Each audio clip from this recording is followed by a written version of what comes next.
So on Sunday night, the LA Chargers will be hosting the New York Giants, who will be travelling all the way across the country for this matchup against the Chargers, likely to be without their starting quarterback Daniel Jones, and also likely to be without backup Mike Glennon, after I believe he's in concussion protocol at the moment. So with the potential of Jake Froome starting for the Giants against the Chargers at SoFi Stadium, you would forgive us Chargers fans for thinking that this weekend it should be a walk in the park for the Chargers and hopefully an easy victory for us. But Justin Herbert getting the job done, AFC Offensive Player of the Week, and much like I said in a video a couple of weeks ago, Justin Herbert, when he's on fire, when he's going over sort of 110, 115 with the passer rating, the Chargers look like a very formidable team to play against. And Justin Herbert, following up his brilliant rookie season with a very strong second season as well, and he's very close to the top in a lot of the statistics. Completions, he's in second place. Pass yards, fourth place. Pass touchdowns, he's in third place. And he does lead the way in quarterbacks with passes over 20 yards, with a passer rating of 122.3. Now, Austin Eckler did have a tough game on Sunday against the Bengals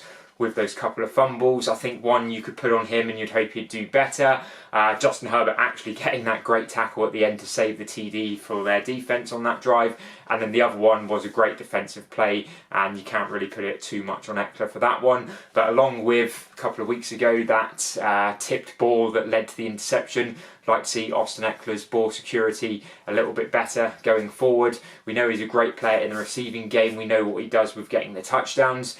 As I say, pretty much every week we need a number 2 back to come in and start taking some of the carries on the ground away from Eckler. It's nice to see Justin Jackson out there getting some snaps after the injury issues he's had over the last couple of years, and it'd be nice to see if he can stay healthy for the rest of the season for him to get a lot more involved on the ground. So the matchup against the Giants, I think the number one concern for us defensively would be stopping Saquon Barkley, but what a great job this fragile run defense of previous weeks did against Joe Mixon. He had nothing much going on the ground, and he was obviously coming off a big week the week before, and we completely stopped him. Derwin James is getting better and better week by week.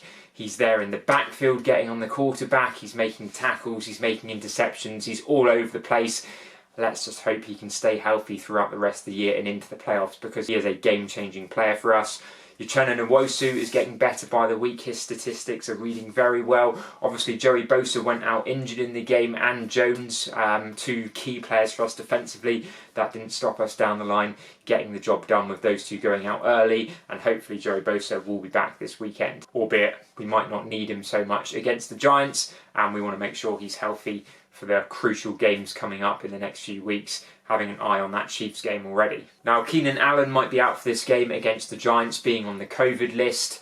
We're not too sure yet if he's going to start or not, but as I said before, I think this is an easy win for the Chargers, and we probably don't need Keenan Allen to be out there if he's not available. Mike Williams will take that number 1 role, and then obviously we'll see receivers such as Guyton stepping up more, and hopefully Josh Palmer getting out on the field a bit more. I would like to see him out there having more snap counts, having more targets to him, because I think he's definitely got the potential to break out. I know I wasn't a massive fan of him when we got him in the draft, but I've seen more of him, and I think the more he gets involved, the more Herbert will look to find him.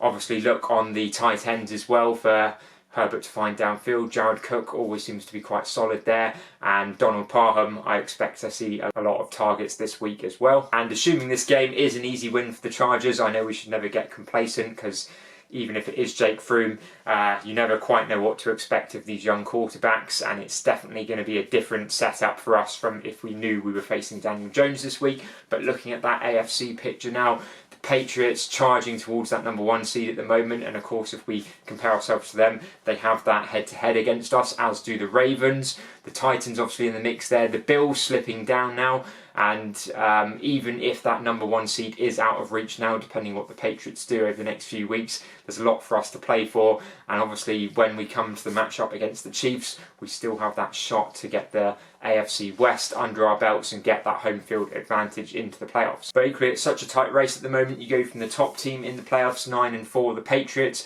and then the Bengals coming in with 7 wins. There's only 2 wins between the top seed and bottom seed in the wild card, and there's obviously teams such as the Cleveland Browns sitting with the record of 6 wins, just below, obviously pushing for playoff positions too. Nothing's guaranteed at the moment, and the way the AFC race is so tight, any slip up could be catastrophic going into the final few weeks before the playoffs start. Let me know, guys, in the comments below, do you see the Giants game as an easy victory for us, or do you see there being some struggles, and what do you expect from Jake Froome? Hope you enjoyed the video, guys. Give it a thumbs up if you did, subscribe to the channel below if you're new, and I'll see you in the next one.